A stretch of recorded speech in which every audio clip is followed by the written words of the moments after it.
तो दोस्तों आज हम पढ़ने वाले क्लास 10th हिस्ट्री का चैप्टर नंबर फर्स्ट, जिसका नाम है the rise of nationalism in Europe. In 1848 Frederick Sorio नाम के एक फ्रांच आर्टिस्ट थे। उन्होंने कल्पना करके 4 पिक्चर्स बनाई, जिनमें से ये जो पिक्चर आप देख रहे हो उसका नाम है द पैक्ट बिटवीन नेशन। इस पिक्चर में फ्रेडरिक सोरियो एक डेमोक्रेटिक एंड रिपब्लिक वर्ल्ड की कल्पना कर रहे हैं। यहाँ पर ये जो आपको स्टैचू दिख रही है वो है स्टैचू ऑफ लिबर्टी, जो कि आज़ादी को दर्शा रही है। इस स्टैचू के एक हाथ में टॉर्च है और दूसरे हाथ में मानव अधिकारों का चार्ट है। इस मूर्ति के सामने जमीन पर मोनार्की सिस्टम का कचरा डला हुआ है, यानी कि राजा महाराजाओं के मुकुट, कपड़े और भी राजाशाही वस्तुएं जमीन पर पड़ी हुई है। इसमें जो आर्टिस्ट है वो ये बताना चाह रहे हैं कि जो ये लंबी लाइन में लोग आ रहे हैं वो कैसे मोनार्की सिस्टम के कचड़े को छोड़ते जा रहे हैं, मतलब राजा महाराजाओं के शासन को ध्वस्त करते जा रहे हैं और स्टैचू ऑफ लिबर्टी यानी कि आज़ादी की तरफ बढ़ते जा रहे हैं। यह देखकर उनके गॉड ईसा मसीह और जीसस आसमान से उन्हें आशीर्वाद दे रहे हैं। इस चैप्टर में हम ऐसे कई सारे टॉपिक को पढ़ेंगे जिनकी कल्पना सोरियो ने अपनी इस पेंटिंग में की है।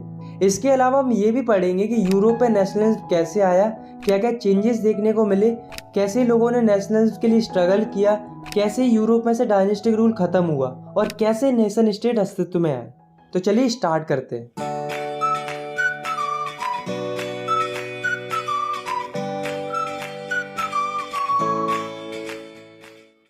The France revolution and the idea of the nation. दोस्तों 1789 में जब फ्रांस रेवोल्यूशन हुआ तो उसका इम्पैक्ट पूरे यूरोप पर पड़ा, क्योंकि 1789 से पहले जब फ्रांस रेवोल्यूशन नहीं हुआ था तब फ्रांस के ऊपर राजा महाराजाओं का शासन था। वही रूल करते थे। फ्रांस के लोगों के पास कोई पावर नहीं होती थी। राजा जैसा कहेगा लोगों को वैसा ही करना पड़ता था। राजा का बेटा राजा बनता था, फिर उसका बेटा, फिर उसका बेटा, यही सिस्टम चलता था। लेकिन जब फ्रांस में रेवोल्यूशन हुआ तो फ्रांस में पॉलिटिकल और कॉन्स्टिट्यूशनल चेंजेस देखने को मिले। अब क्या क्या चेंजेस देखने को मिले देखो।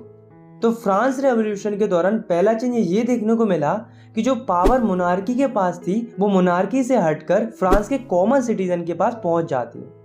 दूसरा चेंज था लोगों ने पुराने फ्लैग को हटाकर एक न्यू फ्लैग को इंट्रोड्यूस किया जिसमें 3 कलर थे। थर्ड चेंज था फ्रांस लैंग्वेज को नेशनल लैंग्वेज घोषित कर दिया। फोर्थ चेंज था फ्रांस के लोगों ने एक नया नेशनल एंथम कंपोज किया और साथ में शपथ भी लिया। फिफ्थ चेंज था कि कॉमन लोगों ने वोटिंग के थ्रू स्टेट जनरल को इलेक्ट करना शुरू कर दिया और उसका नाम बदलकर नेशनल असेंबली रख दिया।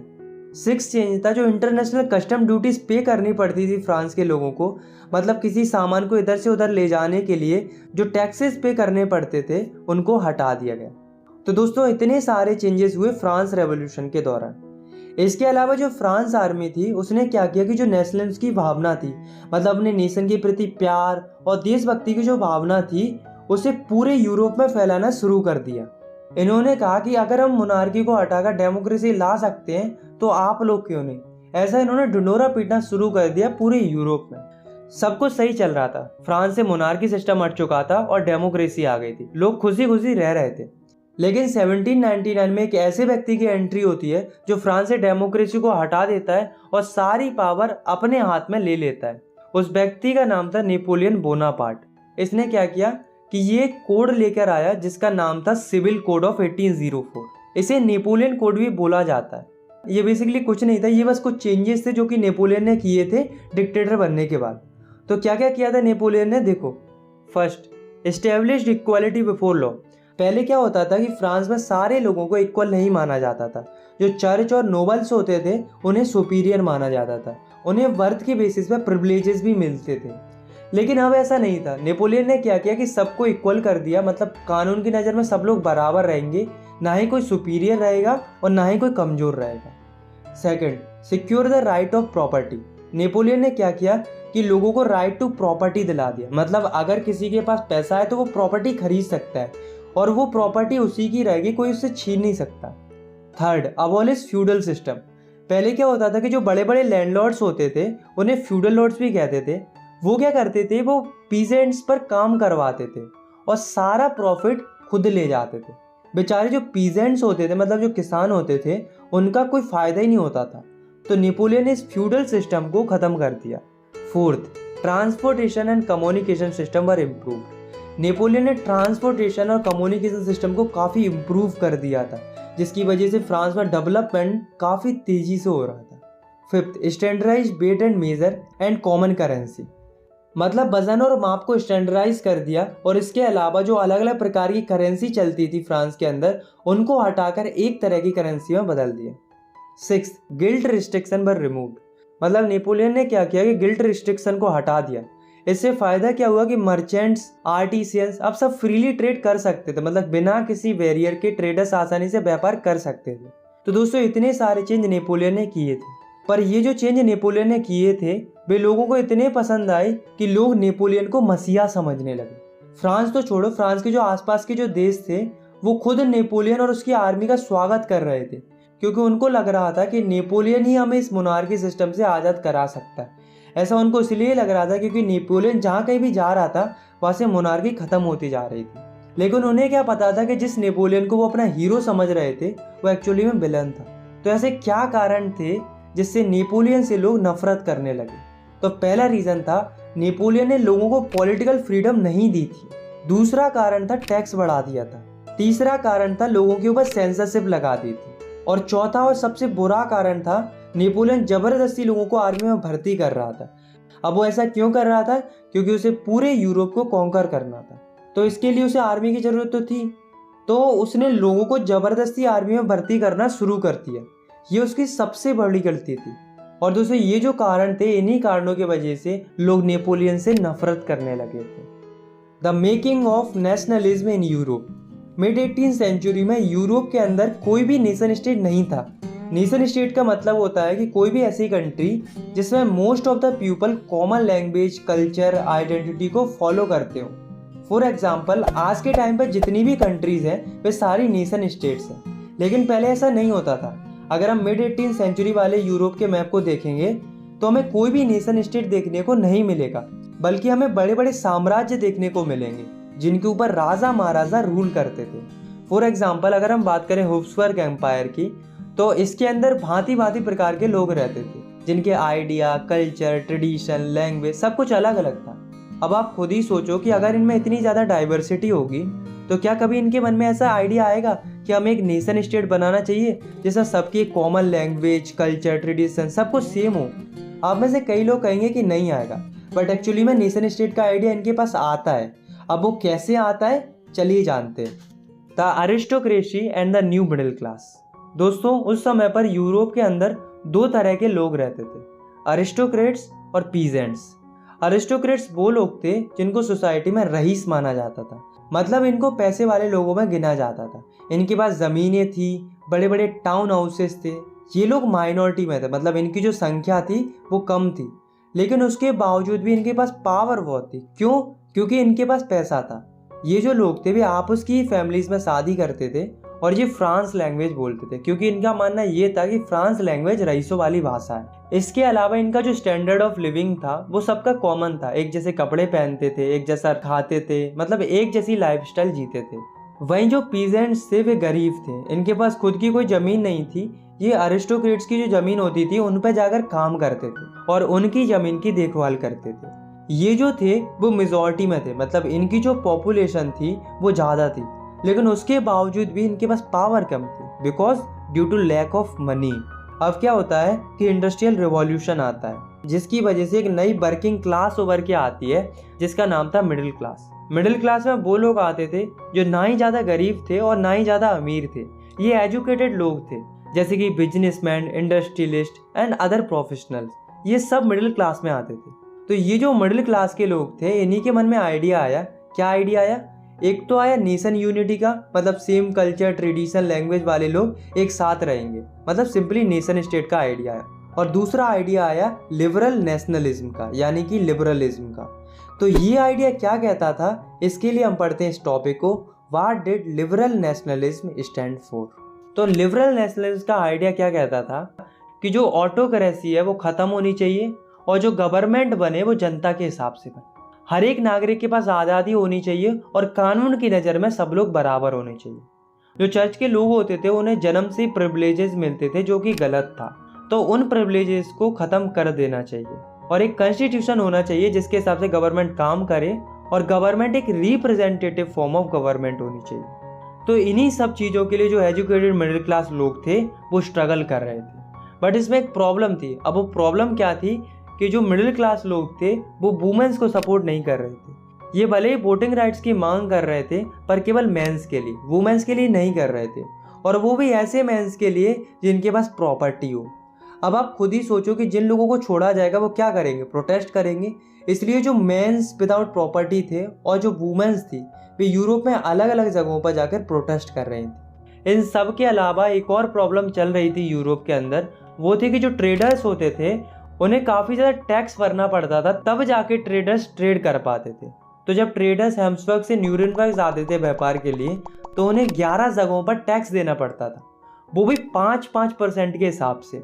अब आप खुद ही सोचो कि इतना टैक्स अगर ट्रेडर्स पे करेंगे तो कमाएंगे क्या, तो इनको बहुत प्रॉब्लम होती थी।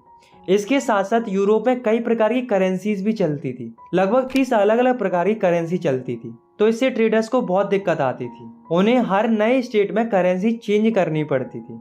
तो क्या हुआ, 1834 में कस्टम यूनियन फॉर्म हुआ जिसका नाम था ज़ोलवेरिंग। इसे प्रूशिया ने स्टार्ट किया था और इसमें बाद में जाकर अदर जर्मन स्टेट भी ज्वाइन हो गए थे। इसने क्या किया, इसने 3 काम किए। पहला, जो ट्रेड बैरियर्स थे, मतलब जो अलग अलग जगहों पर टैक्स देने पड़ रहे थे, उनको हटा दिया। दूसरा, जो अलग अलग प्रकार की 30 करेंसी चल रही थी यूरोप के अंदर, उनको रिड्यूस करके 2 तरह की करेंसी में कर दिया। तीसरा, रेलवे नेटवर्क को प्रमोट किया जिससे ट्रेडिंग और भी आसानी से हो सके।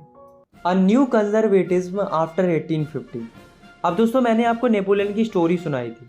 मैंने आपको बताया था कि नेपोलियन ने 1799 से रूल करना स्टार्ट किया था और उसका रूल 1815 तक चलता है।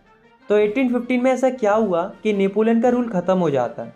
तो एक्चुअली में 1815 में होता क्या है कि एक फ़ाइट होती है जिसमें एक तरफ नेपोलियन होता है और दूसरी तरफ होती है 4 countries, Britain, Russia, Prussia and Austria. इस फाइट को बैटल ऑफ वाटरलू बोला जाता है। तो इस फाइट का रिजल्ट क्या होता है कि जो नेपोलियन होता है वो हार जाता है। नेपोलियन की हार के बाद जो जीते हुए स्टेट्स थे, Britain, Russia, Prussia and Austria, ये कौन थे? ये कंजर्वेटिव लोग थे। ये नहीं चाहते थे कि सोसाइटी में कोई चेंज हो, इन्हें मोनार्की पसंद थी। ये चाहते थे कि मोनार्की फिर से वापस आ जाए। तो ये क्या करते हैं, ये कंजर्वेटिज्म लाते हैं। मतलब नेपोलियन ने जो कुछ भी किया था उसको हटाकर जो पुराना सिस्टम था उसको वापस लाते हैं, और साथ में यूरोप में जो भी चेंज हुए थे उनको पहले जैसा कर देते। जैसे कि मोनार्की सिस्टम को ये वापस ले आते, चर्च की पावर को वापस ले आते, सोशल हायरार्की को वापस ले आते। मतलब जो अपर क्लास लोअर क्लास का जो सिस्टम चलता था ना पहले, उसको वापस ले आते हैं। ऑटोक्रेटिक रूल को वापस ले आते हैं।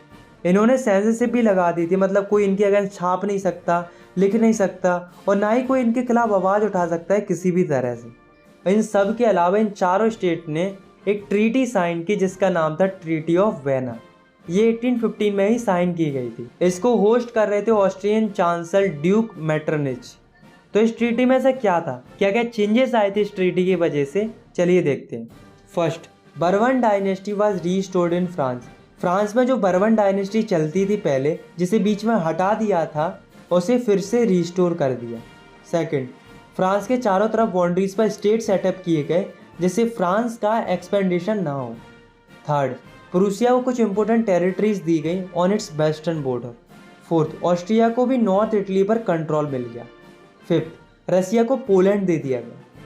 सिक्स्थ, नेपोलियन ने कॉन्फेडरेशन बनाई थी 39 स्टेट की, उसको इन्होंने अनटच्ड रहने दिया। बाकी तुम्हें तो पता ही है कि नेपोलियन की हर एक चीज़ को तो इन्होंने चेंज कर दिया था। अब दोस्तों, ट्रीटी ऑफ वेना के बाद यूरोप में पूरी तरह से मोनार्की आ चुकी थी और जो कंजर्वेटिव लोग थे उनके पास पावर आ चुकी थी। The revolutionaries. तो इस कंजर्वेटिव से बहुत से लिबरल नेशनलिस्ट लोग खुश नहीं थे। तो 1815 के बाद जितने भी लिबरल नेशनलिस्ट लोग थे वे अंडरग्राउंड हो गए, क्योंकि अब पावर कंजर्वेटिव लोगों के पास पहुंच चुकी थी। तो ये ओपनली तो कुछ कर नहीं सकते थे, इसलिए इन्होंने चोरी छुपे सीक्रेट ग्रुप्स बनाने स्टार्ट कर दिए। ये नहीं चाहते थे कि यूरोप में मोनार्की या ऑटोक्रेटिक रूल रहे, इन्हें पूरी तरह से आज़ादी चाहिए थी। ऐसे ही एक व्यक्ति थे जिनका नाम था गोसिपी मज़ीनी। इनका जन्म 1807 में गेनियो में हुआ था। ये एक इटली के रिवॉल्यूशनरी थे। ये एक सोसाइटी के मेंबर भी थे जिसका नाम था कार्बोनरी, और साथ में इन्होंने 2 सीक्रेट सोसाइटी बनाई थी, पहली यंग इटली इन मार्सेलिस और दूसरी यंग यूरोप इन वर्न। तो ये 2 सोसाइटी बनाई थी। ये इटली के थे, इसलिए ये चाहते थे कि इटली एक नेशन स्टेट बने। इन्हें देखकर यूरोप में अलग अलग जगहों पर भी सीक्रेट सोसाइटी बनना स्टार्ट हो जाती है। अब आप खुद ही सोचो कि इतनी सारी सीक्रेट सोसाइटी अगर बनेंगी तो क्या होगा? रिवॉल्यूशन होगा, ऑफ कोर्स होगा। द एज ऑफ रिवॉल्यूशन 1830 से लेकर 1848 का जो दौर है, इसमें यूरोप के अंदर कई सारे रिवॉल्यूशन होते हैं, इसलिए इस दौर को एज ऑफ रिवॉल्यूशन बोला जाता है। तो इस पीरियड में दो ही मेन रिवॉल्यूशन हुए हैं, एक तो हुआ है जुलाई रेवोल्यूशन और दूसरा हुआ है ग्रीक रेवोल्यूशन। तो सबसे पहले हम बात करते हैं जुलाई रेवोल्यूशन की। तो जुलाई रेवोल्यूशन दो जगहों पर होता है, पहला फ्रांस के ऊपर और दूसरा बेल्जियम के ऊपर। तो फ्रांस में क्या होता है, फ्रांस से बर्बन किंग को हटा दिया जाता है, मतलब कंजर्वेटिव लोगों ने जो बर्बन डायनेस्टी सेटअप की थी फ्रांस के अंदर, उसको हटा दिया जाता है और साथ में कॉन्स्टिट्यूशनल मोनार्की सेटअप की जाती है। मतलब मोनार्की तो रहेगी बट उसमें काम कॉन्स्टिट्यूशन के हिसाब से होगा। इन सब के अलावा लुइस फिलिपी को फ्रांस का हेड बना दिया जाता है। अब बात करते हैं बेल्जियम की। पहले क्या था कि जो बेल्जियम था वो यूनाइटेड किंगडम ऑफ नीदरलैंड का ही पार्ट था, मतलब Belgium United Kingdom of Netherland के कंट्रोल में आता था। तो जो बेल्जियम के लोग थे उनको आज़ादी चाहिए थी, वो अपना एक अलग ही नेशन बनाना चाहते थे और इसी कारण से बेल्जियम में भी रिवॉल्यूशन होता है। और इस रेवोल्यूशन का रिजल्ट ये आता है कि बेल्जियम को फ्री कर दिया जाता है, मतलब बेल्जियम आज़ाद हो जाता है यूनाइटेड किंगडम ऑफ नीदरलैंड से। अब हम बात करते हैं दूसरे रेवोल्यूशन की, जिसका नाम था ग्रीक रेवोल्यूशन। तो पहले क्या था कि जो ग्रीक था वो ऑटोमन एम्पायर का पार्ट था। तो जो ग्रीक के लोग थे वो भी और देशों की तरह फ्रीडम की डिमांड कर रहे थे, वो भी चाह रहे थे कि हमारा एक नेशन स्टेट हो, मतलब अलग से एक कंट्री हो। तो इसी फीलिंग के लिए 1821 में ग्रीस के लोग स्ट्रगल करना शुरू कर देते, पर ग्रीस के लोग इतने ज़्यादा पावरफुल नहीं थे कि भी अपने आप को आज़ादी दिला पाए, तो इन्हें मदद की ज़रूरत थी। तो इसके लिए जो वेस्ट यूरोपियन कंट्रीज़ थी वो इनकी मदद करती हैं और साथ में जो ग्रीक के पोएट्स और आर्टिस्ट थे वे भी अपनी पोएम्स और पेंटिंग के थ्रू लोगों के बीच में नेशनलिज्म की फीलिंग जगाने में लगे हुए थे। तो इन सब की वजह से फाइनली 1932 को एक ट्रीटी साइन होती है जिसका नाम था द ट्रीटी ऑफ कॉन्स्टेंटिनोपल। इस ट्रीटी के साइन होने के बाद ग्रीक जो है वो आज़ाद हो जाता है और एक इंडिपेंडेंट नेशन स्टेट बन जाता है। The romantic imagination and the national feelings. दोस्तों आपको क्या लगता है कि जो नेशनलिस्ट की फीलिंग थी, मतलब जो देशभक्ति की जो भावना थी, वो लोगों में केवल वॉर और टेरिटोरियल एक्सपेंशन से आई थी? नहीं, ऐसा नहीं था, बल्कि इसके अलावा एक और चीज़ थी जिसकी वजह से नेशनलिस्ट की फीलिंग लोगों में फैल रही थी, वो था कल्चर। इन लोगों को लगा कि हमें कल्चर के थ्रू लोगों में नेशनलिस्ट की फीलिंग अराइज करनी चाहिए, लोगों को इमोशनली कनेक्ट करना चाहिए अपने नेशन के प्रति। इसलिए स्टार्ट हुआ रोमांटिसिज्म। रोमांटिसिज्म का मतलब होता है a cultural movement to develop a particular form of national sentiments. मतलब कोई भी ऐसा कल्चरल मूवमेंट जिसकी वजह से लोगों में अपने नेशन के प्रति प्यार पैदा हो, या हम कह सकते हैं लोगों के मन में अपने देश के प्रति सेंटिमेंट जागरूक हो, इसी को रोमांटिसिज्म बोला जाता है। तो ऐसे कई सारे रोमांटिक आर्टिस्ट थे जो रोमांटिज्म फैला रहे थे अपनी आर्ट्स, पोएट्रीज, स्टोरीज और म्यूजिक की मदद से। ऐसे एक जर्मन फिलोसोफर थे जिनका नाम था जॉन गॉटफ्राइड। इन्होंने इसी से रिलेटेड अपनी फीलिंग शेयर की। इन्होंने कहा कि अगर आपको पता करना है किसी देश का कल्चर कैसा है तो वो राजा महाराजाओं के महलों में देखने को नहीं मिलेगा, बल्कि कॉमन लोगों के पास में रहने से पता चलेगा कि उस देश का कल्चर कैसा है। और इन्होंने ये भी कहा कि जो कल्चर है वही तो आत्मा है नेशन की, मतलब culture is the true spirit of the nation. अब हम एक स्टोरी सुननी जो कि पोलैंड की स्टोरी है, ताकि हम और अच्छे से समझ सके कि रोमांटिसिज्म क्या है। तो जो पोलैंड था उसका ज़्यादातर हिस्सा रसिया के कंट्रोल में था और जो पोलैंड के लोग थे वो पोलिश भाषा बोलते थे। तो रसिया ने क्या किया कि पोलैंड से पोलिश भाषा को हटा दिया और वहाँ पर जबरदस्ती रसियन लैंग्वेज को इम्प्लीमेंट कर दिया। अब दोस्तों जो पोलैंड के लोग थे उन्हें इस बात के लिए बहुत बुरा लग रहा था कि उनसे उनकी भाषा छीनी जा रही थी। तो पोलैंड के कुछ लोगों ने 1831 में इसके अगेंस्ट रिवॉल्यूशन स्टार्ट किया। पर हमें एक बात पता है कि रसिया आज भी पावरफुल है और उस समय पर भी पावरफुल था, और वैसे भी जो पोलैंड था वो रसिया के ही कंट्रोल में आता था। तो हुआ क्या कि पोलैंड को दबा दिया गया, मतलब जो लोग रिवॉल्यूशन कर रहे थे उनको चुप करा दिया गया। इनफैक्ट कुछ प्रीस्ट को तो उन्होंने जेल में बंद कर दिया और कुछ को तो उन्होंने साइबेरिया भेज दिया मरने के लिए, ताकि आगे से कोई उनके खिलाफ आवाज़ ना उठा सके। तो ये जो स्टोरी आपने सुनी है उसका रिजल्ट शायद आपको अच्छा देखने को ना मिला हो, लेकिन ये स्टोरी हमें एक चीज़ सिखाती है कि जो ये लैंग्वेज होती है किसी भी नेशन की, वो भी एक वेपन बन सकती है जिससे नेशनलिज्म की फीलिंग को जगाया जा सकता है। भले ही रसिया अपनी लैंग्वेज को पोलैंड के ऊपर थोपना चाहता था, पर पोलैंड के लोग अपनी कल्चरल लैंग्वेज को छोड़ना नहीं चाह रहे थे। ये जो प्यार था अपने कल्चर से रिलेटेड, अपनी कल्चरल लैंग्वेज से रिलेटेड, उसी को तो रोमांटिसिज्म बोला जाता है। तभी तो जो रोमांटिक थिंकर्स थे वो लोगों में रोमांटिज्म फैला रहे थे, ताकि लोगों में कल्चर के प्रति प्यार बना रहे और लोगों में नेशनल्स की फीलिंग बरकरार रहे। Hunger, hardship and the popular revolt. 1830s में यूरोप के अंदर एक ऐसा दौर आता है जिसमें लोगों की इकोनॉमिक कंडीशन बहुत ज़्यादा ख़राब हो जाती है, इकोनॉमिक हार्डशिप आ जाती है। होता क्या है कि यूरोप के अंदर बहुत ज़्यादा पॉपुलेशन बढ़ने लगती है, जिसके कारण अनएम्प्लॉयमेंट बढ़ने लगता है। लोगों के पास काम नहीं था करने के लिए, जिसके कारण जो गांव के लोग थे वो शहरों में जाने लगते हैं ये सोचकर कि वहाँ जाकर उनको काम मिलेगा। लोगों के आने से शहरों में स्लम्स क्रिएट होने लगते हैं और सिटीज़ की कंडीशन भी ख़राब होने लगती है। अब हुआ क्या कि अब जो सामान था वो यूरोप में इंग्लैंड से आने लगा, और इंग्लैंड का सामान लोगों के लिए सस्ता पड़ता था क्योंकि ये सामान मशीनों से बनता था, जिससे जो स्मॉल स्केल प्रोड्यूसर थे उनको भी लॉस होने लगा।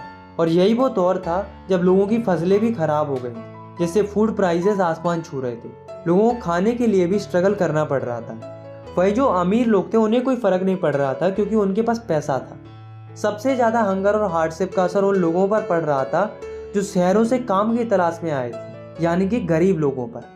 1848 में फ्रांस की सिटी पेरिस की हालत ऐसी हो जाती है कि लोग सड़कों पर आ जाते हैं। ये देखकर जो फ्रांस का रूलर था लुइस फिलिपी, वो डर जाता है और वो अपनी पोजीशन छोड़कर भाग जाता है। अब जब राजा भाग गया तो कोई ना कोई तो चाहिए कंट्री को रन कराने के लिए। इसके लिए फ्रांस में एक नेशनल असेंबली फॉर्म होती है और नेशनल असेंबली फ्रांस को एक रिपब्लिक कंट्री डिक्लेयर कर देती है। मतलब अब फ्रांस जो है वो एक नेशन स्टेट बन चुका था। नेशनल असेंबली के आने के बाद कुछ चेंजेस होते हैं। बेसिकली 2 चेंजेस होते हैं। पहला, सबको वोटिंग राइट दिया जाता है, मतलब जितने भी 21 साल से ऊपर के आदमी हैं उनको वोटिंग राइट्स दे दिया जाता है। अमीर गरीब सबको वोटिंग राइट्स दे दिया जाता है, वुमेन्स को छोड़कर। औरतों को अभी भी वोटिंग राइट्स नहीं दिया गया था। Second, right to work provide कराया जाता है, मतलब सबको काम दिया जाएगा, सबके पास काम रहेगा। तो इससे अनएम्प्लॉयमेंट की जो समस्या चल रही थी फ्रांस के अंदर वो धीरे धीरे खत्म होने लगती है। 1845 में एक और इंसिडेंट हुआ था जिसको सिलेसिया रिवॉल्ट बोला जाता है, क्योंकि ये सिलेसिया में हुआ था। तो हुआ क्या था कि कुछ वीवर्स थे जिन्होंने कॉन्ट्रैक्टर के अगेंस्ट में रिवॉल्ट कर दिया था। क्यों किया था? क्योंकि कॉन्ट्रैक्टर ने इनका पेमेंट कम कर दिया था। इस बात से बीवर्स को गुस्सा आ गया और उन्होंने कॉन्ट्रैक्टर के घर में तोड़फोड़ मचा दी। कॉन्ट्रैक्टर बीवर्स के डर से एक पास के गांव में जाकर छिप जाता है, लेकिन गांव वालों ने भी उसे रखने से इनकार कर दिया। तो वो जाकर आर्मी के पास पहुंच जाता है और उनसे जाकर मदद मांगने लगता है।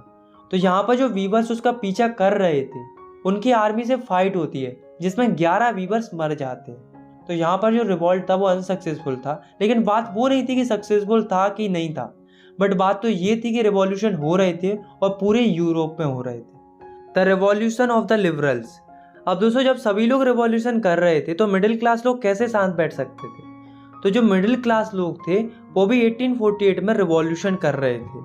और ये क्यों कर रहे थे? क्योंकि ये नेशन स्टेट इस्टेब्लिश करना चाह रहे थे और साथ में डिमांड कर रहे थे पार्लियामेंट्री प्रिंसिपल्स की। पार्लियामेंट्री प्रिंसिपल्स का मतलब होता है कि लोगों के पास एक कॉन्स्टिट्यूशन होना चाहिए, फ्रीडम ऑफ प्रेस होना चाहिए और फ्रीडम ऑफ एसोसिएशन होना चाहिए, मतलब किसी को भी अपनी एसोसिएशन या पार्टी बनाने की आज़ादी होनी चाहिए। तो इन सब चीज़ों की डिमांड कर रहे थे मिडिल क्लास के लोग।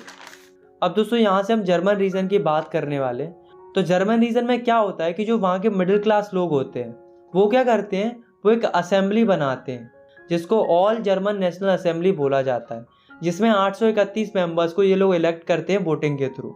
ऑन 18 मई 1848 को ये सारे 831 मेंबर्स इकट्ठे होते हैं। कहाँ इकट्ठे होते हैं? फ्रैंकफर्ट नाम की जगह है एक जर्मनी में, जहाँ पर एक चर्च है सेंट पोल नाम का। वहाँ पर जाकर ये सारे लोग इकट्ठे होते हैं, जैसा कि आप इस पिक्चर में भी देख सकते हो। इसी को फ्रैंकफर्ट पार्लियामेंट भी बोला जाता है, क्योंकि जर्मनी में पार्लियामेंट तो था नहीं, इसलिए इन्होंने चर्च को ही पार्लियामेंट बना लिया था। तो ये जो 831 मेंबर्स थे वो क्या करते हैं, वो एक कॉन्स्टिट्यूशन ड्राफ्ट करते हैं जर्मन नेशन के लिए। पर एक प्रॉब्लम थी, जो ये 831 मेंबर्स इलेक्ट हुए थे वे सारे मिडिल क्लास लोग थे। तो ये क्या करने लगे कि जो वर्कर्स और आर्टिसंस थे उनको इग्नोर करने लगे, उनकी डिमांड्स नहीं सुनी जा रही थी। तो वर्कर्स और आर्टिसंस को गुस्सा आ गया और उन्होंने अपना सपोर्ट वापस ले लिया। वैसे वर्कर्स और आर्टिसन सपोर्ट कर रहे थे इनको, लेकिन अब नहीं कर रहे थे। इस कारण से जो मिडिल क्लास के लोग कॉन्स्टिट्यूशन की लड़ाई लड़ रहे थे वो कमजोर पड़ने लगे। लेकिन उसके बावजूद भी ये लोग गए राजा के पास अपना कॉन्स्टिट्यूशन का आइडिया लेकर। उस समय पर जो राजा था वो था फ्रेडरिक विलियम फोर्थ। ये पूरे प्रूशिया का राजा था। अब आप लोग कहोगे कि ये प्रूशिया के राजा के पास क्यों गए थे, जर्मनी के राजा के पास क्यों नहीं गए थे? तो एक्चुअली में उस समय पर जर्मनी नाम की कोई कंट्री होती ही नहीं थी, बल्कि उस समय पर जर्मन रीजन हुआ करते थे। इसलिए सारे लोग प्रूशिया के राजा के पास गए थे। अब आप खुद ही सोचो कि क्या राजा चाहेगा कि कॉन्स्टिट्यूशन आए? राजा क्यों चाहेगा अपनी पावर कम करना? इसलिए राजा अपनी आर्मी को बुलाता है और इनकी अच्छे से खातिरदारी करवाता है, और यहाँ पर ये मूवमेंट खत्म हो जाता है। तो यहाँ पर कमी क्या रही? इन्होंने वर्कर्स और आर्टिसंस का सपोर्ट नहीं लिया। अगर लेते तो ये मूवमेंट थोड़ा ब्रॉड लेवल पर होता और शायद राजा को प्रेशर में आकर इनकी बात माननी पड़ती। लेकिन अफसोस ऐसा नहीं हुआ, मूवमेंट फेल हो गया। लेकिन जो मोनार्क्स थे उन्हें एक चीज़ समझ में आ गई थी कि भाई ज़्यादा समय तक ये लिबरल्स लोगों को रोक नहीं पाएंगे, कभी ना कभी तो ये मिडिल क्लास लोग जीत ही जाएंगे। ऐसा इन्हें रियलाइज होने लगा। तो ये क्या करते हैं, ये थोड़ा थोड़ा कंसेशन देना शुरू कर देते हैं। तो क्या करते हैं? पहला, सेफ्डम और बाउंडेड लेबर को अबॉलिश कर देते हैं हब्सबर्ग डोमिनेशन से और रसिया से। और दूसरा, हंगेरियन को ऑटोनॉमी ग्रांट कर दी जाती है इन 1867। The making of Germany and Italy. इस टॉपिक में हम पढ़ेंगे कि कैसे जर्मनी और इटली यूनिफाइड नेशन बनते हैं और कैसे उनका यूनिफिकेशन होता है। तो सबसे पहले हम देखते हैं जर्मनी के केस को। तो दोस्तों अभी तक हमने ये देख लिया था कि जो जर्मनी के मिडिल क्लास लोग होते हैं वे राजा के पास जाते हैं कॉन्स्टिट्यूशन का आइडिया लेकर, बट राजा जो होता है वो एक्सेप्ट करने से मना कर देता है और उन्हें सप्रेस कर देता है आर्मी की मदद से। और यहाँ पर उनका जो मूवमेंट होता है वो खत्म हो जाता है, यानी कि फेल हो जाता है।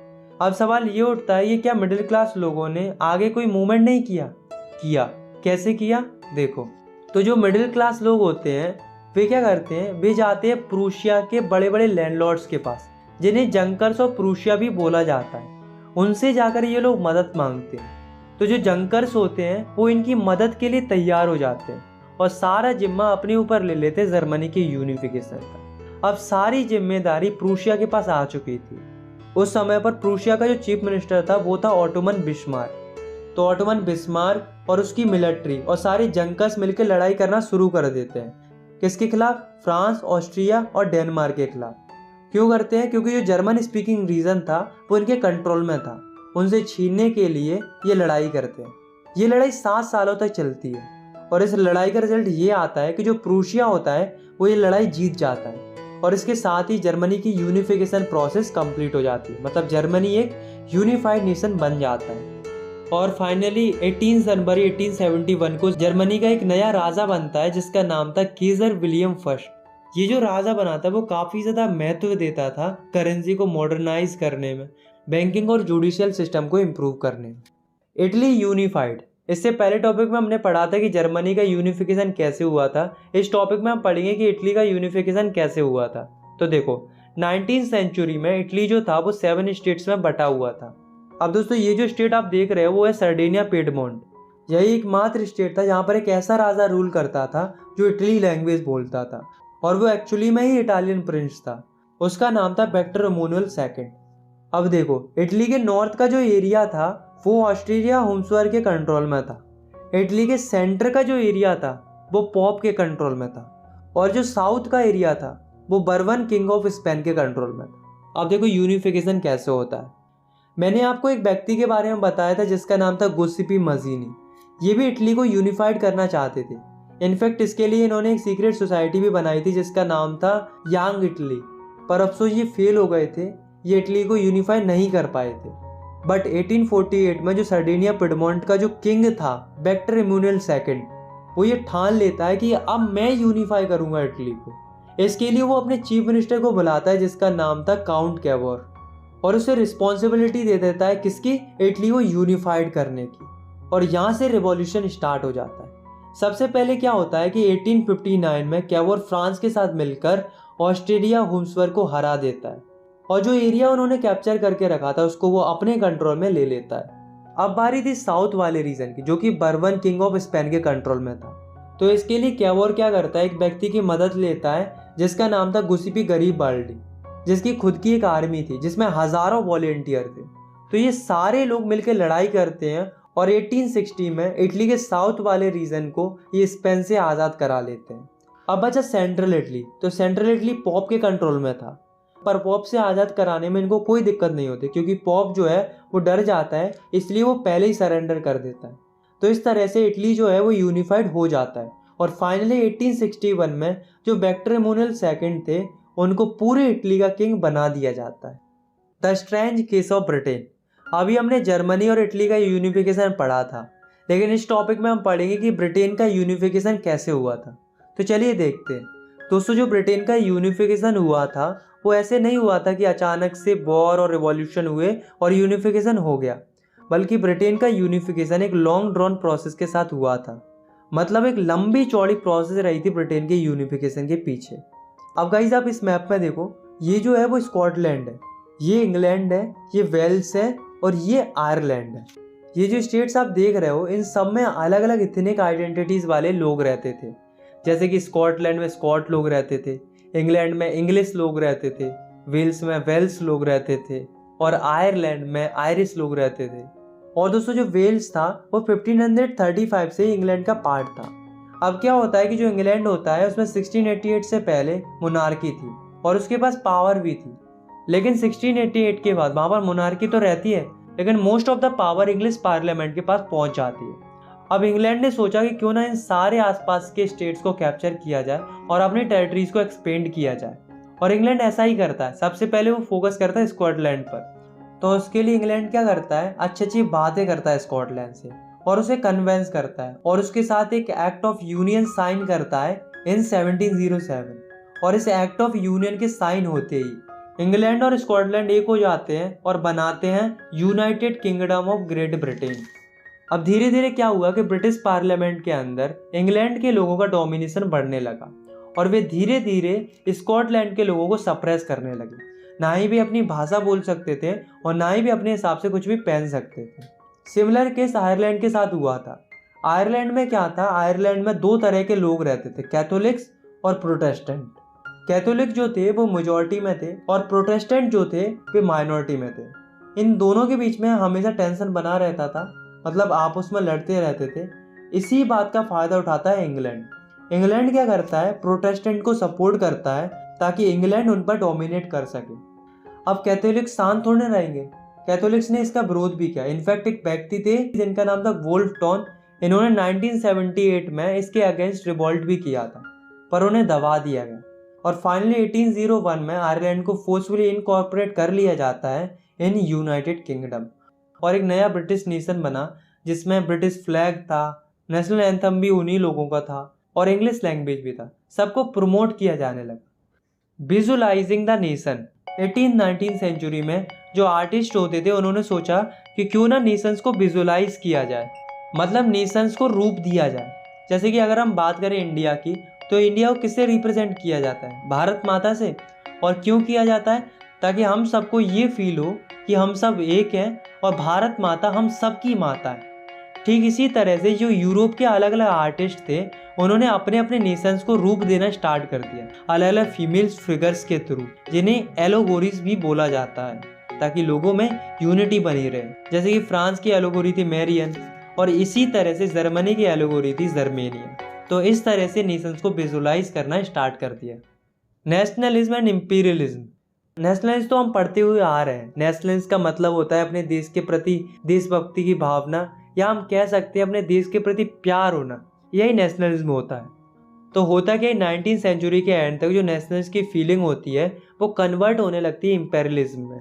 इंपेरियलिज्म का मतलब होता है साम्राज्यवाद, मतलब कोई बड़ा नेशन छोटे छोटे नेशंस को कैप्चर करने लगे अपनी टेरिटरीज को एक्सपेंड करने के लिए, इसी को इंपेरियलिज्म बोला जाता है। इसी से रिलेटेड एक केस स्टडी है जो कि बाल्कान्स रीजन की है। तो होता क्या है कि बाल्कान्स एक जगह थी यूरोप के अंदर जो कि ऑटोमन एम्पायर के अंदर आती थी। इस बाल्कान्स रीजन के अंदर बहुत सारे स्टेट्स आते थे, जैसे कि रोमानिया, बल्गेरिया, अल्बानिया, ग्रीस और भी बहुत सारे स्टेट्स आते थे। तो क्या हुआ कि जो ऑटोमन एम्पायर था वो धीरे धीरे कमज़ोर होने लगा, जिस कारण से जो बाल्कान रीजन के जो स्टेट थे वे अपने आप को इंडिपेंडेंट करने लगे, मतलब अपनी अपनी अलग अलग कंट्रीज़ बनाने लगे। ये सारी कंट्रीज़ आपस में जलती थी, जिस वजह से हर कंट्री यही चाह रही थी कि मेरा डोमिनेशन रीजन सबसे बड़ा हो, जिस वजह से ये सारी कंट्रीज़ आपस में लड़ने लगती हैं अपने एरिया को एक्सपेंड करने के लिए। इन सबको देखकर जो बड़ी बड़ी कंट्रीज होती है जैसे कि Russia, Germany, England, Austro Hungary, उनको भी लालच आ जाता है और वे भी इस लड़ाई में पार्ट ले लेती है और यही कारण बनता है फर्स्ट वर्ल्ड वॉर का। बाद में जाकर कई सारे लोग एंटी इंपीरियल मूवमेंट भी चलाते और कहीं ना कहीं जो इंपीरियलिज्म था उसकी वजह से लोगों में नेशनलिज्म की फीलिंग भी जागती है, क्योंकि लोगों को डोमिनेशन कंट्री से आज़ादी चाहिए थी। आई होप आपको ये वीडियो पसंद आई होगी। अगर आपको ये वीडियो पसंद आई तो आप इस वीडियो को लाइक कर सकते हो और चाहो तो इस चैनल को सब्सक्राइब भी कर सकते हो ऐसे ही क्लास 10 की वीडियोस आगे देखने के लिए। मिलते हैं नेक्स्ट वीडियो में, तब तक के लिए टेक केयर, बाय बाय।